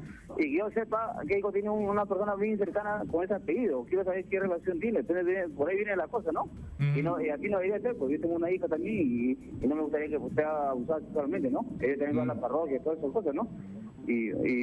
Bueno, hay una relación hay un parentesco ahí, no se puede negar, hay un parentesco. Lo que más de Belaúnde dijo en un momento, por ejemplo, el congresista Alberto Belaúnde, cuán poderoso es el apellido Figari en Fuerza Popular, por ejemplo, ¿no? Y bueno, sí, ahí parece ser parece que Pierre Figari es sobrino, ¿verdad? Primo, no, creo que es sobrino, pero sí hay una relación de parentesco entre Luis Fernando Figari y Pierre Figari. Ahora, que ahí esté la razón para que en algún momento no hayan aceptado, en un primer momento, porque pues aceptaron, de hecho ya se conformó la comisión y hay no sé si 2 o 3 integrantes de Fuerza Popular en esta comisión. Si eso pesó, la verdad es que hasta allá no me atrevería yo necesariamente a llegar. Según lo que me dice Omar, Pierre Figari, Lucho Figari, Luis Fernando Figari sería primo de Pierre Figari. Ok. Vamos rápidamente con Marcial Vilera, que está con información de lo ocurrido en el puente Benavides. Marcial, te escucho, adelante. Efectivamente, Manuel, para informarte que hace aproximadamente 10 minutos acaba de llegar a la escena del accidente el fiscal de turno para hacer el levantamiento del cadáver respectivo y también en apoyo de las policías de la Policía Nacional y también los serenos del distrito. Ya en este momento entonces ya se procede a hacer el levantamiento del cadáver de la mujer que pues terminara sus días aquí en este lamentable accidente. Cabe destacar que la moto lineal donde se desplazaba y al parecer ya el conductor también está siendo pues llevado al médico legista y para hacer los exámenes respectivos, sobre todo el dosaje etílico a los conductores de la moto lineal, del tráiler que impactó a estos vehículos menores y también del automóvil muy moderno de color negro, pues que también una cosa, Marcial, destrozado toda la parte delantera, Manuel. Marcial, una cosa que a mí me da mucha duda es entiendo, a ver si entendí la nota. Ustedes, por favor, si no es así, usted me corrige lo más rápido posible, pero en un vehículo probablemente iban 3. Y lo que entiendo es que el conductor del vehículo menor de la motocicleta, bueno, que quedó, no sé si ileso, pero por lo menos no con mayor afectación, y fue la pasajera mujer la que terminó sin vida, ¿es así? Mira, efectivamente, yo traté de conversar con la menor de edad que había estado a bordo también de la moto lineal y ella me narró a mí y no tuve ningún acceso a firmarla porque el menor de edad me comentó que él que iba manejando esta moto lineal era el de ella y que la mamá los estaba acompañando en la parte de atrás. Entonces esto nos hace pensar que directamente iban 3 personas. También es un acto de irresponsabilidad. Sí, y claro, en cambio, ella sí, lo que nos dice que el tráiler ha venido en toda velocidad, que ha impactado contra el auto y ella presentía que ha venido contra ellos. Es por ello que la señora que pierde la vida es la pasajera o la que sube al volante de la moto lineal en la parte de atrás. Efectivamente, cabe destacar que ha quedado en la parte trasera de una de las llantas de ese enorme tráiler. Bueno, en todo caso sería cuestión de esclarecimiento, pero todo parece indicar que la responsabilidad del accidente está en el tráiler, ¿no? Efectivamente, a las huellas y los efectivos policiales que no han querido dar ningún tipo de declaración porque están en materia de investigación en este momento, las huellas de la frenada que ha dado de una manera intempestiva se nota a distancia lo que ha hecho pues esta mala maniobra el conductor del tráiler. Y que lastimosamente, te lo digo, bueno, Narro, yo siempre tomo mis buses de retorno cuando salgo de la radio a casa y efectivamente pasan a una velocidad que pasa a los 80 kilómetros por hora y haciendo estruendos, como dice, sonoros graves. Son de manera irresponsable, no solamente por el sonido, sino también la enorme velocidad. Y ahí no hay un control de velocidad, de lo que falta, Manuel.